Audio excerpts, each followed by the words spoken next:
Hey guys, তোমরা তো সকলেই জানো যে কবিগুরু রবীন্দ্রনাথ ঠাকুরের বাড়ি কলকাতার জোড়াসাঁকোতে। কিন্তু তোমরা কি জানো রবীন্দ্রনাথ তার জীবনের শেষ 5 বছর কাটিয়েছেন আমাদের প্রিয় নর্থ বেঙ্গলের দার্জিলিং এ? হ্যাঁ, ঠিকই শুনেছো, আমি বলছি দার্জিলিং জেলার কার্শিয়াং মহকুমার অন্তর্গত একটি ছোট্ট শান্ত পাহাড়ি গ্রামের কথা, যার নাম মংপু। আর এখানেই তিনি জীবনের শেষ কয়েক বছর কাটিয়েছেন। তো এবার আসি যে তিনি এখানে কেন এসেছিলেন এবং কতদিন ছিলেন। কবি বারবারই মংপুতে এসেছিলেন তার একান্ত অনুগামী মৈত্রী দেবীর আমন্ত্রণে। লেখিকা ও ঔপন্যাসিক হিসাবে পরিচিতি মৈত্রী দেবীর বাবা সুরেন্দ্রনাথ দাশগুপ্ত ছিলেন অধ্যাপক। সুরেন্দ্রনাথ দাশগুপ্তের সঙ্গে রবীন্দ্রনাথ ঠাকুরের বেশ ভালো সম্পর্ক ছিল, আর তার বাবার সঙ্গে বেশ কয়েকবার মৈত্রী দেবী বিশ্বকবির কাছে গিয়েছিলেন। মৈত্রী দেবীর বিয়ে হয়েছিল সিঙ্কোনা প্ল্যান্টেশনের চিফ কেমিস্ট মনমোহন সেনের সঙ্গে। সেই কাজের সুবাদে মৈত্রী দেবী থাকতেন স্বামীর কোয়ার্টারে মংপুতে। সেই কোয়ার্টারেই কবিকে বারবার আমন্ত্রণ জানিয়ে নিয়ে আসেন মৈত্রী দেবী। কবি সেখানকার শান্ত সুন্দর পাহাড় দেখে মুগ্ধ 1 মাস 1.5 মাস করে থেকে যেতেন। সেই কোয়ার্টারটি সিঙ্কোনা মন্ত্রণালয়ের অধীনে আজ ঐতিহাসিক রবীন্দ্র ভবন। তো যাই হোক গাইস, ঠিক এই রবীন্দ্র ভবন দেখতেই আমি আজকে আছি মংপুতে আর কি। তো বর্তমানে আমি তো বাড়িতেই আছি আর কি, একটু পরে বেরোবো, আর অনেকটাই আজকে লেট হয়ে গেছে। তো যাই হোক গাইস, এটাই। আর আমরা আছি হচ্ছে আমি আর ভিঞ্চিতা মিলে আর এই মংপুটা কত দূর বা শিলিগুড়ি থেকেই বা কত দূর, রবীন্দ্র ভবন ভিতরে কি আসে না আসে সেটাই তোমাদেরকে দেখাবো। তো চলো বেশি দেরি না করে ভিডিওটা শুরু করা যাক। সো যাই হোক গাইস, ঘড়ি কাটা বর্তমান 11:30 বাজে পাক্কা।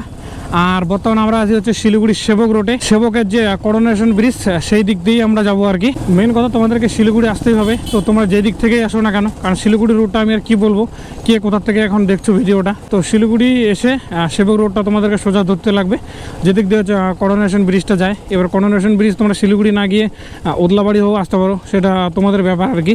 আর এখানে অনেকটাই জ্যাম। আর বর্তমানে বাড়ি থেকে আজকে বেরিয়েছিলাম পাক্কা 9:30টার সময়, আর এখন বাজে 11:30। মানে আমাদের জলপাইগুড়ি থেকে মাত্র 50 কিলোমিটার আসতে আমার 2 ঘন্টা লেগে গেল, কারণ এতটা জ্যাম। অনেকটাই আমরা এগিয়ে আসলাম আর কি। আর এতটা ট্রাফিক আজকে জ্যাম ছিল মানে বলার মতো না। আর পাশেই দেখতেই পাচ্ছ যে রাস্তার কাজ হচ্ছে, সেই জন্যই জ্যামটা। তো এটা কোনো ব্যাপার না, কারণ রাস্তা ভালো হচ্ছে। আর এদিকে দেখতেই পাচ্ছ ফ্লাইওভার হচ্ছে আর কি। বর্তমানে আমরা শালুগাড়া পার করলাম আর কি। তো এই রাস্তাটা অনেক দিন থেকেই বানাচ্ছে আর কি। তো প্রায় অনেকটাই কমপ্লিট আছে, মানে এক পাশের রাস্তাটা অনেকটা কমপ্লিট আছে, সেই জন্য দেখতে পাচ্ছি। নাহলে প্রত্যেক সময় এখানে অনেকটা জ্যাম লেগে থাকে। তো এখান থেকে এখন যাবো হচ্ছে করোনেশন ব্রিজ, মানে সেবকের ব্রিজটা। তারপর যে রুট আছে সেটা আমরাও ঠিকঠাক মতো জানি না। তো সেখান থেকে আমাদেরকে ম্যাপের সাহায্য নিতে হবে, গুগল ম্যাপের। এই যে আরও জ্যাম লেগে গেল, জানি না কতক্ষণে ছাড়ে। সো গাইজ, এতক্ষণ পর ফাইনালি আমরা সেবকের ফরেস্টটা পার করে আসলাম আর কি। তো দেখতে পাচ্ছ এখান থেকে পাহাড় শুরু, পাহাড়টা একদম দেখা যাচ্ছে আর কি। আর সামনেই পড়বে হচ্ছে সেবকের স্টেশন, যেটা হচ্ছে ঠিক বাঁদিকে। আর এখানে যে টানেল হচ্ছে একটা, সেটা হচ্ছে এখান থেকে ডাইরেক্টলি সিকিম যাওয়া যাবে আর কি। সেই টানেলটা অনেক দিন থেকেই বানাচ্ছে, এখনও জানি না কত দূর কমপ্লিট হয়েছে কি না। কমপ্লিট তো হয়নি, মানে কত দূর যে কাজ সেটাও আপাতত ঠিকঠাকভাবে জানা নেই। তো ঠিক আমার বাঁ পাশে হচ্ছে স্টেশনটা, ঠিক এই গলি দিয়ে। আর প্রায় আমরা পাহাড়েই উঠে গেছি আর কি, বর্তমান পাহাড়ের রাস্তায় আছি। আর এই যে নদীটা দেখতে পাচ্ছ, এটা হচ্ছে সেবকের সেই নদী। যে আমার ডান পাশে দেখতে পাচ্ছ সেবকের করোনেশন ব্রিজ, যেটা ফাইনালি আমরা পৌঁছে গেলাম। তো এখানে একটু দাঁড়াবো। তো সর্বপ্রথম হচ্ছে গাড়িটা পার্কিংয়ের বিষয়, গাড়িটা কোথায় পার্কিং করে আগে দেখতে হবে।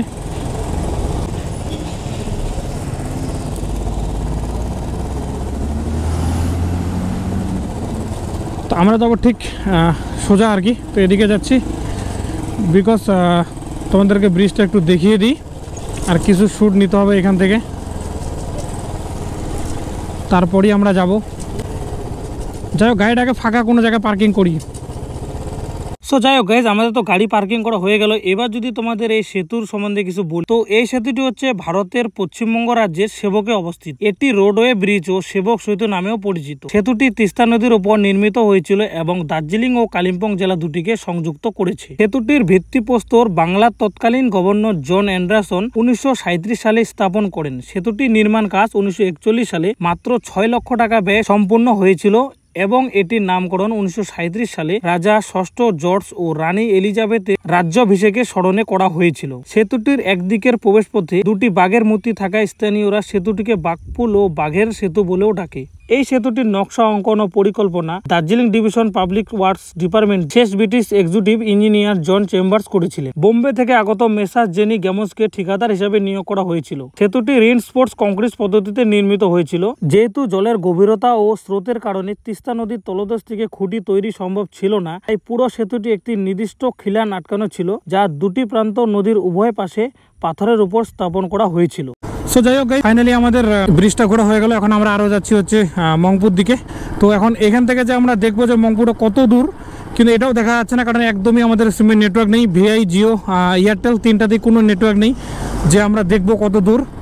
আর আমি কালকে ভিডিওতে যতদূর দেখেছি যে শিলিগুড়ি থেকেই 57 কিলোমিটার মংপু, কিন্তু অলরেডি আমরা তো 15 কিলোমিটার অলরেডি চলে আসলাম, তার মানে আর 40 কিলোমিটার মতো হবে মেবি। কিন্তু এখন কোন রাস্তা দিয়ে যাবো সেটাই দেখার বিষয় আর কি। সো যাই হোক গাইস, বর্তমানে আমরা চলে আসলাম হচ্ছে রামভিতে। আর এই যে লেখাটা তোমরা দেখতেই পাচ্ছ, এখান থেকে হচ্ছে গ্যাংটক হচ্ছে সোজা, আর এই ঠিক এই বাঁদিকে যে রাস্তাটা আছে এই রাস্তাটা চলে গেলো হচ্ছে মংপুর দিকে আর কি। আহা, আরে আরে ভাই ভাই ভাই ভাই, আস্তে আস্তে আস্তে আস্তে আস্তে, দুর্ঘটনা। আরে দাঁড়াও দাঁড়াও দাঁড়াও দাঁড়াও দাঁড়াও, আমি উঠে দিচ্ছি, দাঁড়াও। ওকে, अरे यार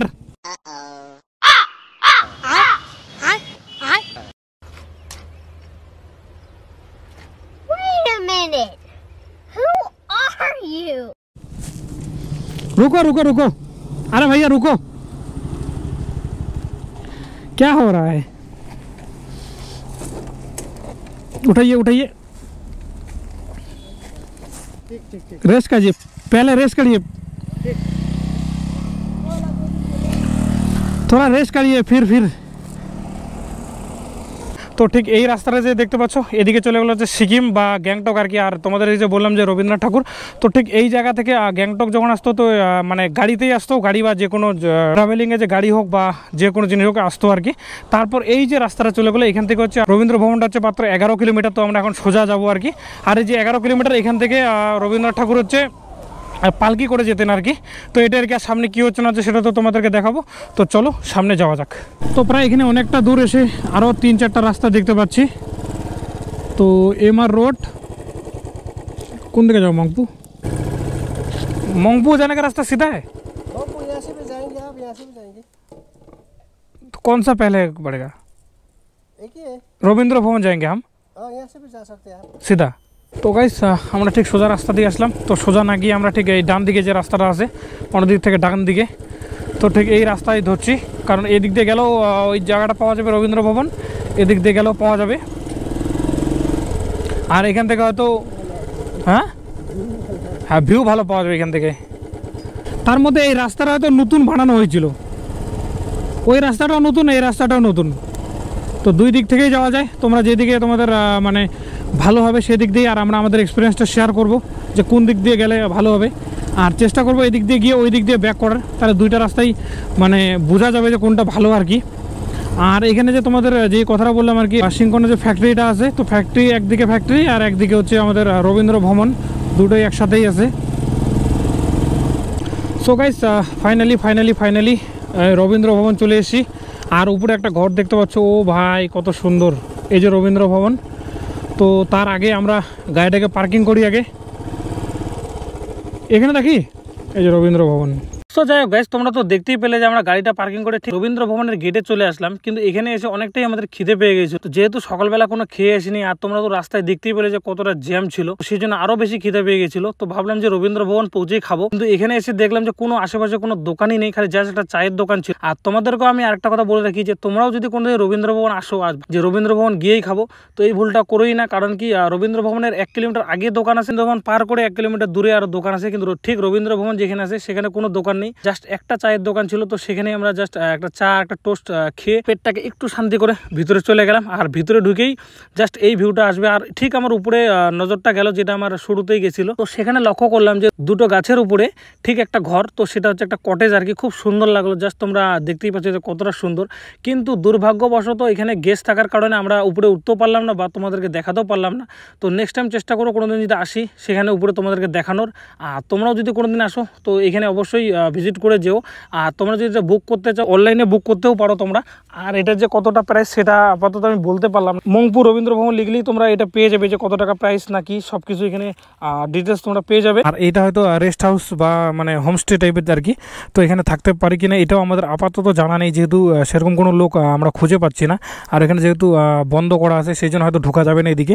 আর ঠিক এটা হচ্ছে জলের ফোয়ারাটা আর কি, প্রায় পার্ক টাইপের দেখতেই পাচ্ছ।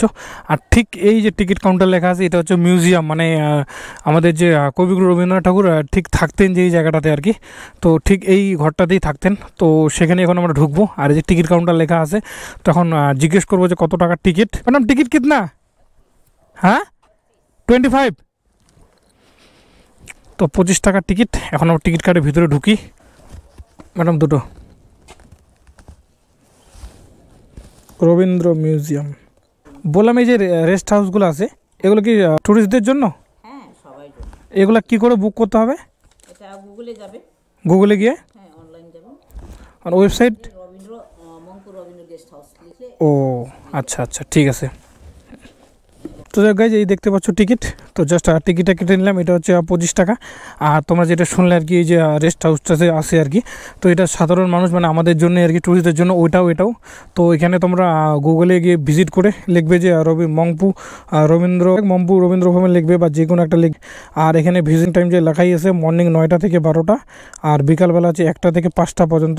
আর বৃহস্পতিবার বন্ধ, কিন্তু এটা সব মানে অবশ্যই তোমাদের খেয়াল রাখতে হবে, মানে বৃহস্পতিবার একদম ফুললি বন্ধ করা আছে।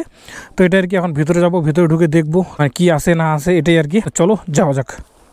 সো যাই হোক গাইজ, আমরা তো টিকিট কেটে জাস্ট ভিতরে ঢুকবো, তখনই সেখানকার এক দাদা বললো ভিতরে কোনো ফটো বা ভিডিও এলাও নেই, যেহেতু এটা একটা মিউজিয়াম। তোমাদেরকে যদি এবার ভিতরে কথা বলি, তো সেই ভবনে টোটাল 4টি রুম ছিল, আর নিচটা ছিল সম্পূর্ণটা কাঠের। আর কবির ব্যবহার করা খাট, লেখার ডেস্ক, টেবিল, রঙের প্যালেট, বায়োকেমিক ঔষধের শিশি, বহু ছবি আঁকা, যেটা তিনি নিজের হাতে এঁকেছিলেন। কবি এই ভবনে বসেই তার জন্মদিন যেমন লিখেছিলেন, তেমনি শেষ কথা, বাংলা ভাষার পরিচয়, ছেলেবেলার কথা লিখেছিলেন।